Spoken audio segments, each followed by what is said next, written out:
Midi Culture. collectif bi duppee seen bopp ñoo lànk ñoo bañ nara mbéj ko ci kon ci mbedd yi nekk ci biir réewum Sénégal sabab li moo di ñaxtu ngir ñu wàññi njëgul courant bi nu yokk ba noppi nekkoon ñu bàyyi seen natango yenu jàpp tëj leen ca biir kaso ba mu toll ci Guy Marius Sagna ak yeneen ñaari natangoom bi naraam nag fii nii ci place de l'Obélisque préfet bu Ndakaaru jox na leen ca ndigal ñu daal di wax kon ci génne gu ne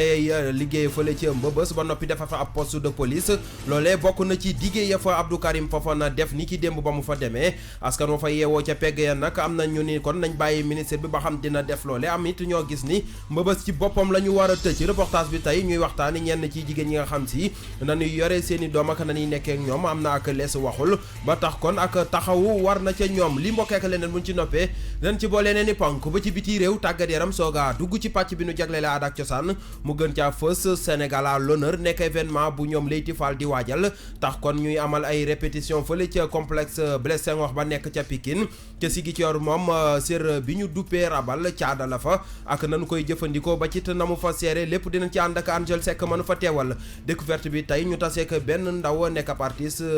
di yëngu kon ci wàllu musique ak théâtre ak lu ni mel nataal bi gan gi ak li yëglekaay yi xëy suba ak tey mooy buural Midi Culture ñu ñaanalante Kader Lo Abdoul Khader moo nekk ci machine bi. Midi Culture. Agriculture Serigne Saliou Seck moo ci feggoog Dior Mbodj ñu am ci mbégte ak contentement bu mag di leen ko faram-fàcceel Dior maa ngi lay nuyu. maa ngi lay fay Serigne Saliou Seck nuyu naa mboolem ku ñu bàyyi xel ci 99.4. mi ngi noonu na leen ko waxee ca bopp ba rek la ñuy duggee génn ci yaatal gi ak collectif bi duppee seen bopp ñoo lànk ñoo bañ mu mel ni li nga duppee doxu ñaxtu national bi ñu sumb ni ki tey nan ko waxee woon noonu ne lañ ko bëgg a amalee. maa nga noonu préfet bu Ndakaaru sax daal dina leen jox ab ndigal kon ñu daal di amal lu ni mel ñoom nag duñu ci wéet ndax am na kuréel yu bari yu leen ànd jàppale kon tey jii ci ngoon lay am gannaaw bu ñu juleeg tisbaar ba pare mars boobee nag dinañ ko daal di amal fa nga xam ni moom moo di rek place de l'Obélisque jàpp fa nga xam ni moom moo di rond point bu RTS mars bi nag yemul Dakar rek ndax dëkk yu bari ci biir Sénégal ñoom it dinañ ñaxtu li nga xam ne moo di seeraayu ko courant boobule. mi ngi noonu ñu wax kon ci Mbëbës ak la fa xew taxoon Abdou Karim Fofana dem fa. ma nga noonee Mbëbës nag saa su ne di gën di doy waar moo tax Abdou Karim Fofana di jëriñ dénk wàlluk urbanisme moom demoon démb ba fa nga xam ni moo di Mbëbës la mu xam ne rek moo di gone yay nekk ca Mbëbës fortu baak di taalantu dinañ ko leen fa jële ca na mu gën a gaawe naka noonu dinañ fa teg poste police ba kenn dootu fa taali sébb ndax loolee mën na indi musiba mbaa ba kumba ca boobu la jamono doonte ni ñenn ci askan bi rafetlu nañ ko waaye am na si ñoo xam ne jàpp nañu ni tamit daal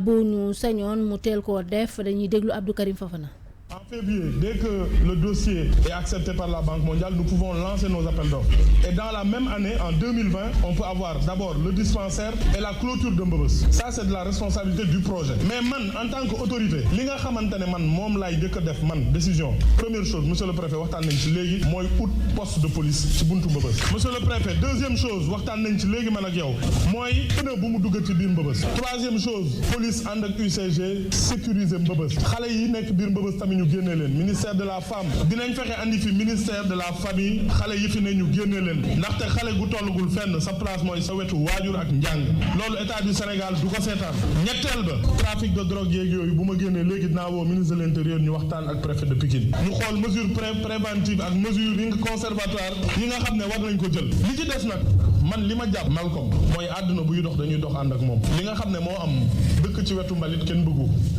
kàddu yi Abdou Karim Fofana askan wa yeewoo ca pegg gàtt joxe nañ ci seen xalaat. ma nga noonee ñenn ñi daañoo rafetlu lool dogal bi nga xam ne ministre bi jël na ko ña ca des daal jàpp ni moom nañu may temps ki nga xam ne moo di ministre bi ngir mu daal di wéy li nga xam ne moo di liggéey bi ña ca des jopp ni ñoom faaw rek ñu daal di tëj li nga xam ne moom moo di Mbëbës ndax loolu rek mooy saafara si seen i kàddu Serigne Saliou Seck lañu ko dénk. nen bu kenn taal loolu tamit ñu ngi xaar am na lu mu wax nag wax dëgg yàlla am na ay mesures yu mu joxe yoo nga xam ne tamit suñ ko appliqué ñun am nañ yaakaar dañ ci gis suñu bopp. ni ko ministre bi waxee nii suñu mayee ñu defal ñu ay usine ci biir doomu aadama njaay di ci liggéey ndax lépp suturu la ndax ñi fi ne di liggéey dañuy seew duñ jox seen njaboot ñu lekk mënoo naan dugal oto jeex ko ba mu egg kon lépp ñaxtu ak liggéey jigéen ñi fi ñëw nii bàyyi seen i doom di liggéey dañoo bañ a fo jigéen ñaa ngi yor seen i saak di taxawaalu ci bureau yi waaw man ministre bi wax moom ànd naaj ndax saxaar si dafa metti ba pare fii da nga fi gis dégâts yu nekk loolu noonu de bu amee ñun ay chauffeur oto mbal lañ fi leen dëkk mais moo ñuy gënal ndax tay fi suñuy rakk ak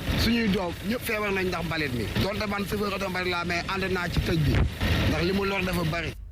ngeen di wéy di déglu Midi Culture ci rajo King FM midi moo jot ba tegal juróom-benn simili. Suivez-nous sur notre site web www.kingfm.sn. yegsi nañu ci reportage bi tey ñuy waxtaane ñenn ci jigéen ñekk ni ñu yore seeni doom. ma nga noonu rawatina xale yi nga xam ni daanaka foccaguñu ay tuut tànk la ñuy doon léeg-léeg ñu am doom bu ñu amee doom nag daanaka duñ ca man dara moo xam yorin waak lépp day faral di des moo tax nag ñu jàpp ni yenn saa yi ñi nga xam ne ñoo di seen waajur yi faaw rek ñu leen cay dimbali ndax bu dee ñoom doo nga dara du sotti di leen jox ay conseil naka la ñu war a mën a yore seen doom yooyu lépp ama jaxate saa def na ci reportage. li buy jooy yaayam di ab tuut tànk am jafe-jafe ngir nax ko loole doon lu ñuy nemmeeku lu bëri fii ci réewum Sénégal at yi weesu bëri na ay ndaw yoo xam ne dañoo teel a am doom ba tax ñuy jànkuwanteel ak yile situation. de nos jours xale jigéen ñi xamatuñu dara ci mbirum xale mënatuñu téye doom da ngay gis ku boot doom sax ci digg ginnaaw bi la sër bi bu ko defee boo romboon mère mu ne la bootal sa doom ji bu baax saatu dënn bi day daanu day rëcc mais yooyu yëpp amatul et puis aussi sëyu appartement yi def na tamit jigéen yi ñàkk xam dara parce que amatuñu aussi ku leen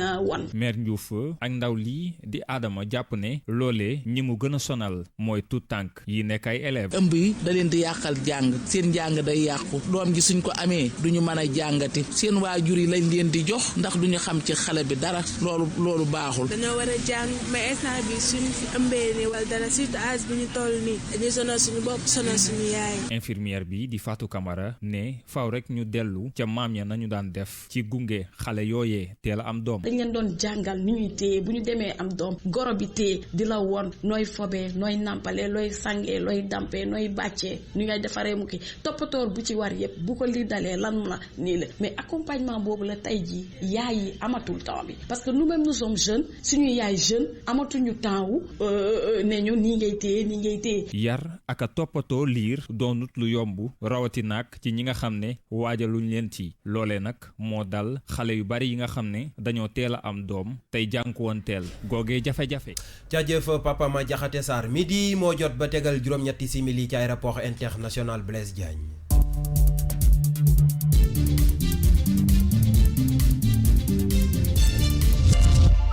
bàkk boobee xibaaru biti réew yi lay yëgle ak ñun ci studio bi Penda Badji maa ngi lay nuyu. maa ngi lay fay Serigne Saliou Seck maa ngi nuyu jox mboj ak suñu mbokk auditeur. ñu ngi lay fay Penda Badji xibaaru bitim réew kon Côte d'Ivoire lañu koy doore ak parti politique yi jamono ji ña ngay xool anam gan la ñu war a mën a amale seen élection falum njiitum réew. anam boobee la ñuy xool donte ne nag élection présidentielle bi mi ngi war a am fin mois d'octobre taxawul nag autorité yi jamono ji la sëgg nañ déjà ca boobulee mbir ni ki démb ci alxames bi nag amal nañ seen ñaareelu cycle de négociation daal di koy ubbi nag ñeel pouvoir beeg parti politique ak yi ni fare ci kujje gi waaye itam société civile ba ca la ñu bokk yi lépp waxtaan nag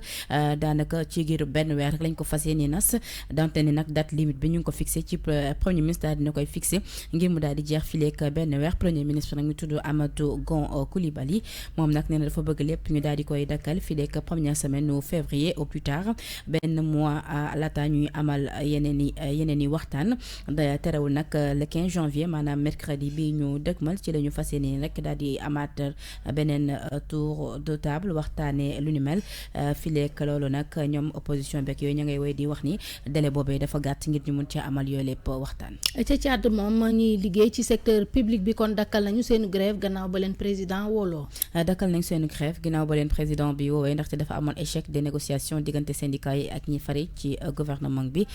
njiité réew bi nag daal di leen woo ngir ñu daal di waxtaan lu ni mel mu daal di ci indi ay diisoo ni ki àllarba nag la leen daal di woo ngir mun a décanter bi lépp situation bokk na ci nag lam leen promettre daanaka jàngalekat yi giir ñetti at a ngi nii recevoir nañu seen ndàmpaay ak it seen indemnité avancement suspendu yooyu yëpp dañ ko daal di dakkaloon gouvernement bi nag ci kàddu njiital réew bi daal dinay xamle ni dinañ leen delloo seen koppar progressivement maanaam nànk-nànk fi lekk année bi di jeex waaye nag terewul njàngalekat yi di xamle ni di sàkku ni ñoom ñu daal di signé ak gouvernement bi beneen accord bu nga xamante ne rek dina gën a dalal seen xel. ñu daal di wax roppalaan bi di Boeing 737 bi da nërmeelu ni ki démb nag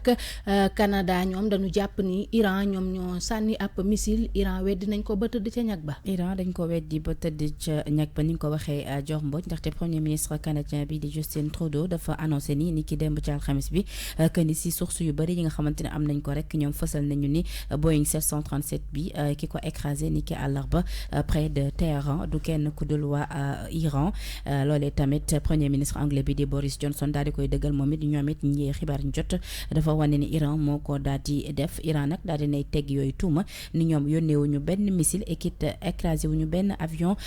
jàmbur lii la moo fi gënoon fës ci xibaar yi bi ci réew yi. jaajëf Penda Badji Midi Culture 12h12. Tout de suite, le sport. Now, sports. xibaaru tàggat yaram yi ak ñun ci studio bi Papa Madiakhate Sarr maa ngi lay nuyu. maa ngi lay fay bu baax Serigne Saliou Seck di nuyu Soxna Dior Mbodj ak ñëpp ñu ñuy teewlu. football lañ koy tàmbalee fii nii ci réewum Sénégal mu mel ni coupe Ousmane Tanor Dieng ak coupe de la Ligue moo ci gën a fës. demi-finale trophée bi ñu duppee Ousmane Tanor Dieng mi jiite woon au conseil des collectivités territoriales yooyu demi-finale tey ci àjjuma ji la ñu koy amal ca stade Caroline Faye ba ca Mbour bu ñetti waxtu toftale fanweeri simili Israël nekk ci national 1 mooy dalal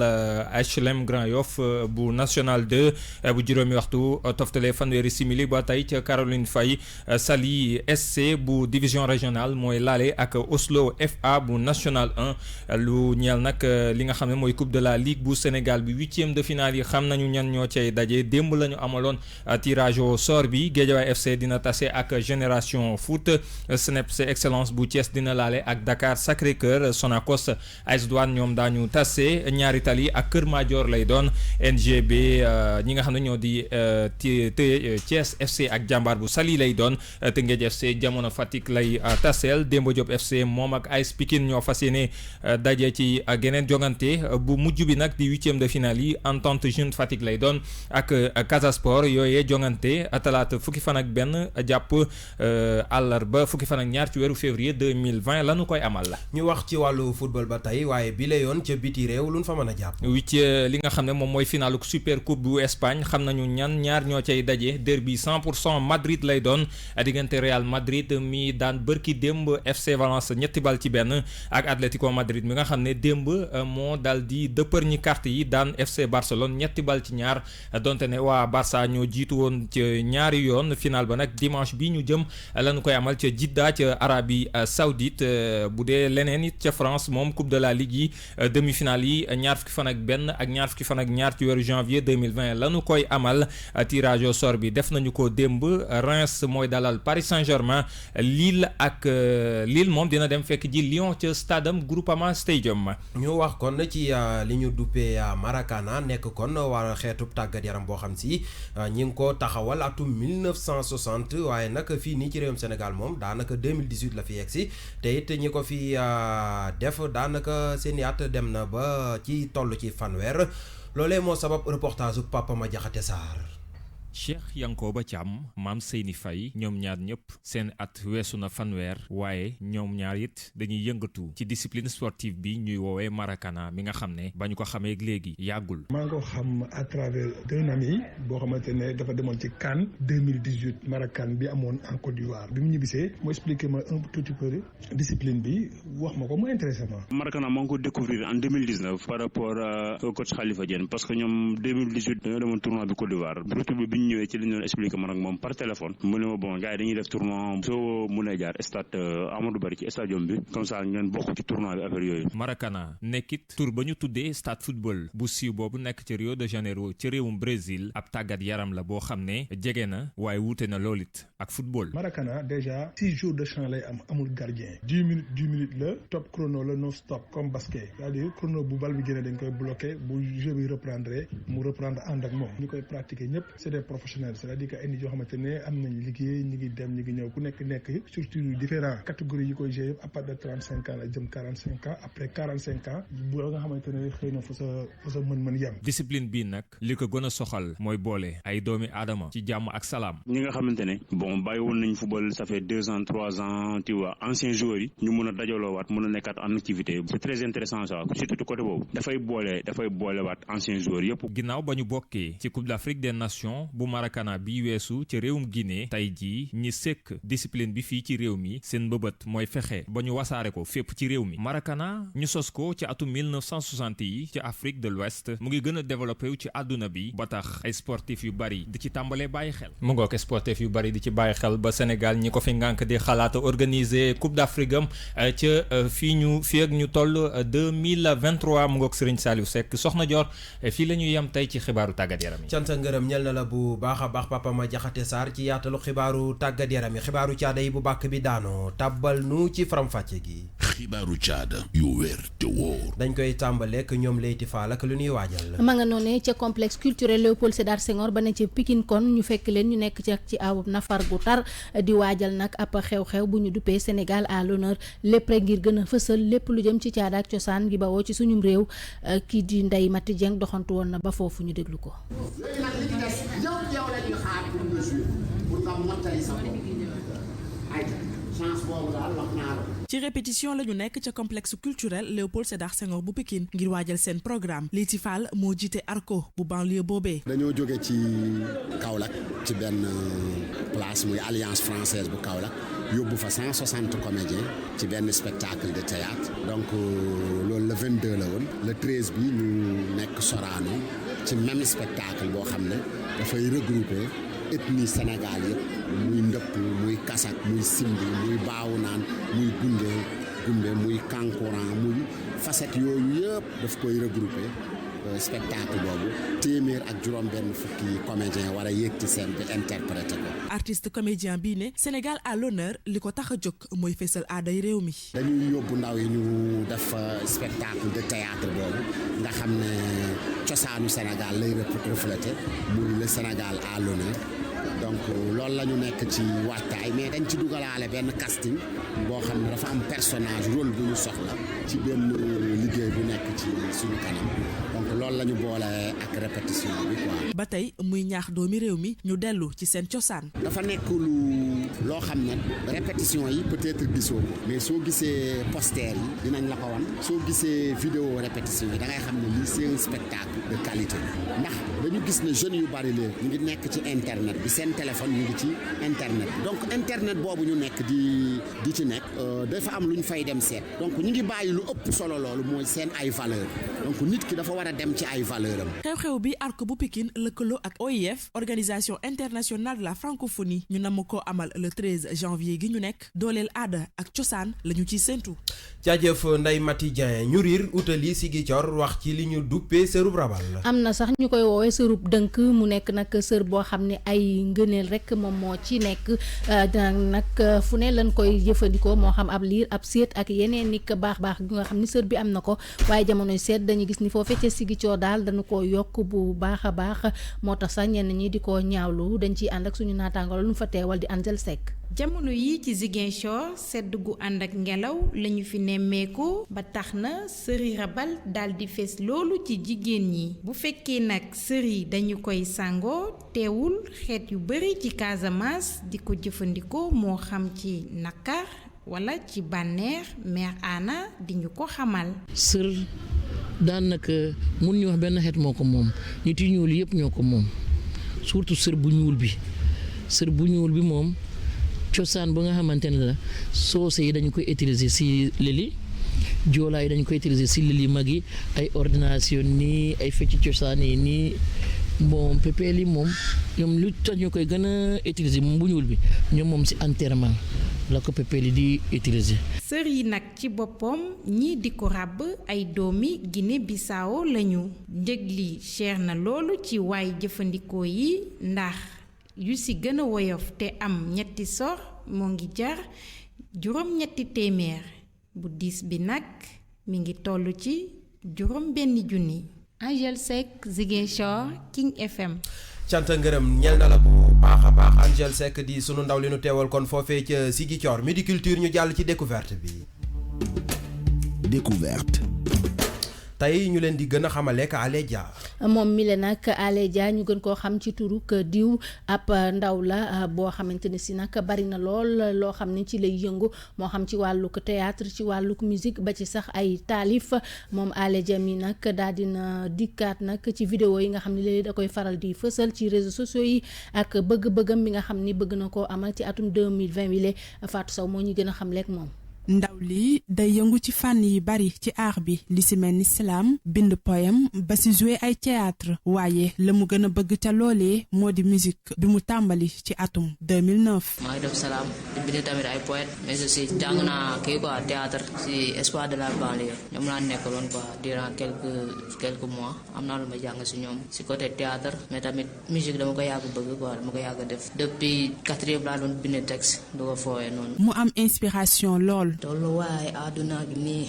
ngi nii lëndëm crise boo taxul teg ak say tànk doo musa siis ñuy siisu rek ñoo lay yàqal te boobu seeg musa gëm rek gis tarkiis. jot na itam di fësal ay vidéo yu xoromu ci réseaux sociaux yi waaye génneegul single album mi tam génneegu ko. te boobu noonu laa bëgg a génne quoi comme premier single. donte ñu bari ñi ngi ko doon ŋàññi ci ñett yu mu boole waaye saa su nekk mi ngi si gën a dëggal boppam. mélanger ñaar yooyu yëpp quoi je sais que man am naa possibilité ba capacité ak boole yooyu yëpp mais am na nit ñoo xam ne moom mënuñu ma woon identifier. xamal nañu itam ni nekk na ci ay projet génne single ba tax na mi ngi ciy def kéemtalaay kàttanam ba lépp tegu ci yoon.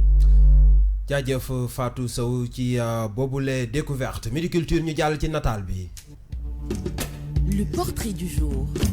tey ñu leen di defal nataalub Ablaye Mbaye. Ablaye Mbaye moom woykat boobee nag fekk baax ca fa nga xam ne moom moo di Médina daanaka nag marqué li nga xam ne moom moo di génération ak way yi nga xam ni daan na ko fësal juróomi album nag génne na ko ci ak dundam ki ko gën a siiwal nag bokk na ci Youssou Ma Jigéen Ndour mi nga xam ne ànd na ak moom ab way ba koroog muy génn àdduna kon bis ni ki tey la woon atum 2017 kon dañuy ànd ak Modou Fall ci nataal bi. fajar ñaan yàlla ma tekki yaay mag na. juddu ci atum 1981 ca Médina Abdoulaye Mbaye ngi dugg école UNAS du unité nationale des aveugles du Sénégal di école bi nga xam te ne dafay dalal mboolem silmaxa ci atum ñeenti at mu màgg ci diggante Fass ak Médina taxawaayam gu njëkk ci seen ku ñuy wax rox malax di Demba Dia moo ko waraloon ndax moo ko njëkk a invité di ndorteelu nag carrière Abdoulaye Mbaye way gi mu defoon ci xolam daal di koy puus mu ba l'école ci atum 1994 boobee mu ngay am rek fukki at ak ñett ci la ko Youssou Ndour tegee gët daal di produire albumum bu njëkk album boobee nii la demee lañ ko duppee woon Youssou nag jël ko teg ko ci wetam album bi am succès lool Ablaye daal di dàbbali génneewaat beneen bu ñuy woowee soppe yi ci atum 1995 gone gi nekk valeur sûre bu musique bu Sénégal la ci atum 1998 ci feggoom ak Lemzo Jamono Ablaye Mbaye génnee beneen nu way mu di cassette mu duppee ko xale yi foofee nag muy delloo njukkal rek goney adduna gi sépp ci atum 2001 boobee nag mu ngi am ñaar fukki at moom goney Fass gi daal di dugg ci li nga xamante ni moo di cour des grands ak album boo xamante ni mu ngi ko duppee Agnès loolee may ko nag mu def duo ak kii di Youssou Ndour ci millénaire gu bees gi nag moom tam carrière am nag daal di am beneen envolé maanaam ci wàllu international ak ay featuring This is la Pes Antilope ak ñeneen ñi waykat yu ci mel ni ay Kéri Jams ak Passy ci atum 2005 carrière gi jël beneen dimension ci la waaye way wi nga xamante ni moo di Timku ko ji ubbee ñu daal di fay enregistré foofe ca Paris lii di albumu Yaay màgg na Ablaye Mbaye wane ni màgg na nag ci boppam orchestre bu mu tubbee Ngaabu Ablaye am ay succès lu jamono gën a dem tur Ablaye Mbaye di gën a law nit ñi di ko gën a xam xar kanam gi mu cay taf ay lunettes yu ñuul bu dee génn télé moom taxawal dëgg musique Sénégal ak baatam bu neex bi Ablaye nag mu ngi wuyu suñu borom fukki fan ak benn ci weeru janvier ci atum 2017 mu nga doon am fanweeri at ak juróom benn génnee na juróomi album nii la demee soppe yi xale yi Agnès ak Yaay Baal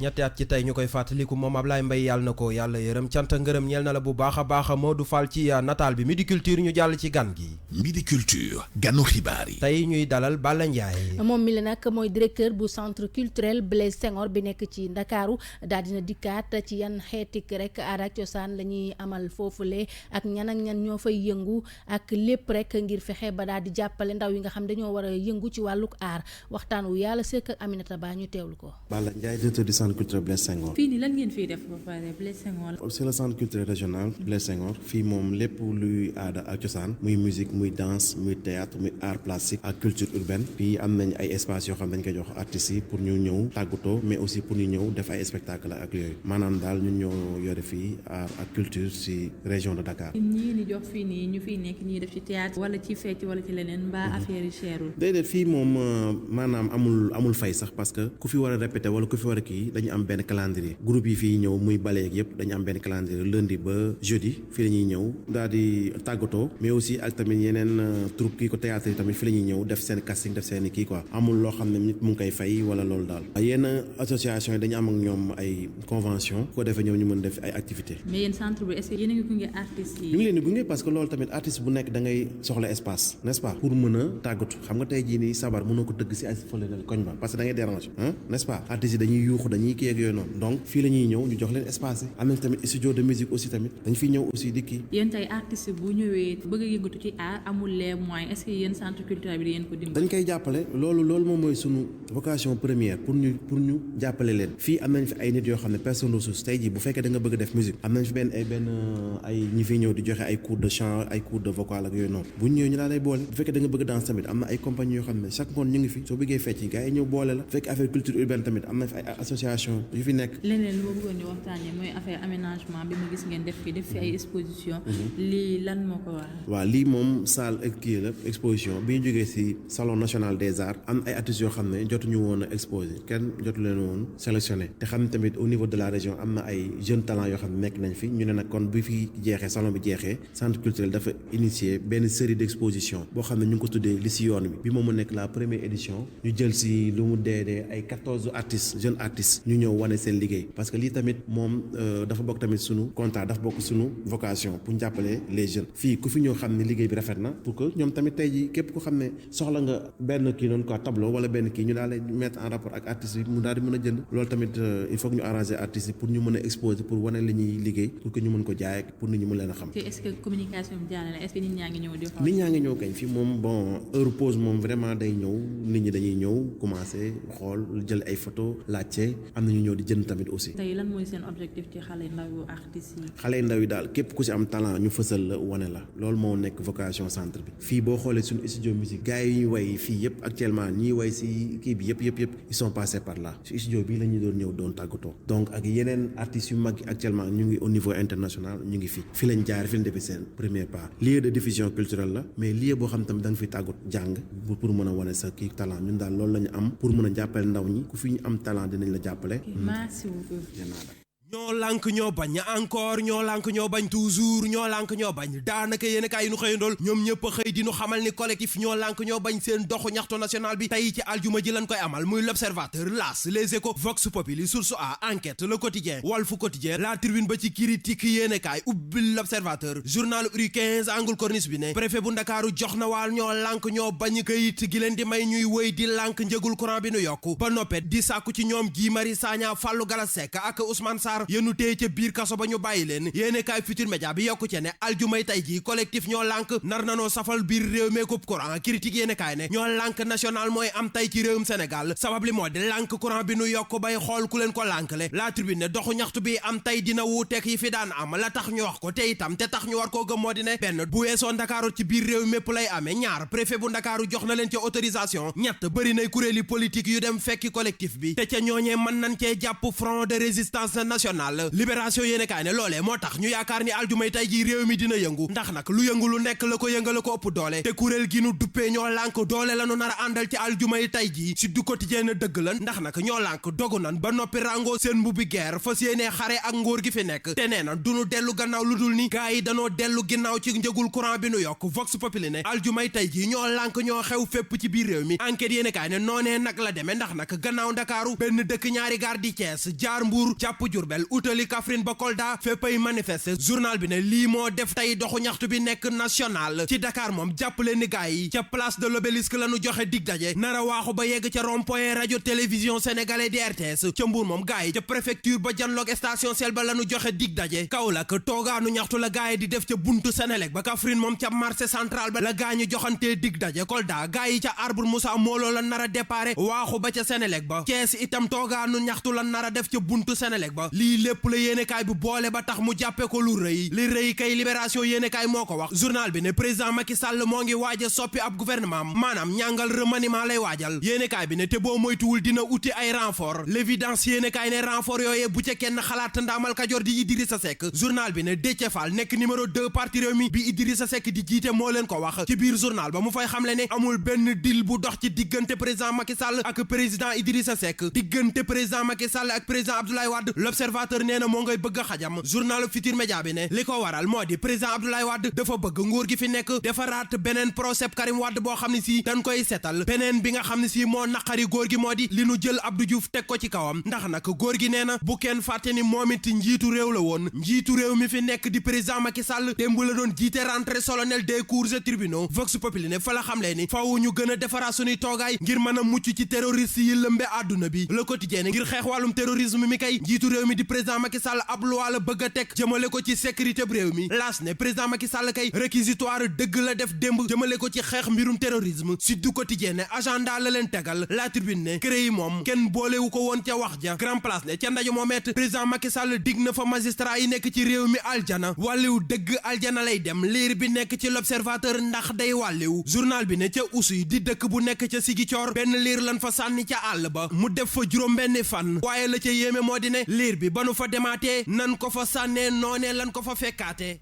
jaajëf Serigne Saliou Seck ci yéenekaay yu Midi Culture Serigne Saliou dañuy tàggatoo ak wàllu musique bés ni tey yamook atum 2017 mu def ñetti at ci tey kon la fi Ablaye Mbaye bàyyee ko woon loolee moo sabab ñu andil leen tey aw woyam bi mu duppee soppee ñu jëlee ko ci albumam bi la di intérêt général ñu teewul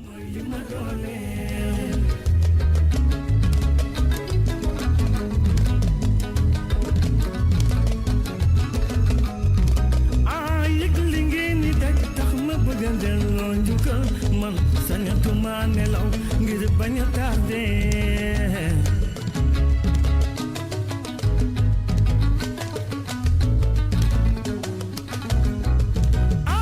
ba ma àggee Louga dama tarxiis dem ba Ndar Bougane Gueye Dany yaay ki ma dooleel waxal xam ngeen ni day tax ma bëgg a delloo njukkal seen cofeel ci man mooy li ma dooleel mi noonu mbokk yi kon foofee la ñu yem ak yéen ci Midi Culture yamoo itam ak li nu cërale woon ci waxtu jeex di la jaajëfal bu baax a baax Dior Mbodj jaajëfal naa la bu baax a baax Cheikh Saliou Seck jaajëfal mboolem koo xam ne mi ngi doon teewlu ci 99.4 ak ci www.kingfm.sn cant ngërëm ñeel na bu baax a baax Kader Lo Abdoul Khadr mi fare woon ci machine bi Serigne Saliou Seck nekkoon ci kaddu gi production Lamine Ndiaye digital Yacine Pouy léegi-léegi kon Alaaji Baye Cheikh mooy ñëwaat wëyal King Feeling lu mooy looloot maa ngi jaajëfal képp ku jàpp ci réalisation Midi Culture ba mu yemb mbokk yi yàlla na jàmm yàgg. Midi Culture.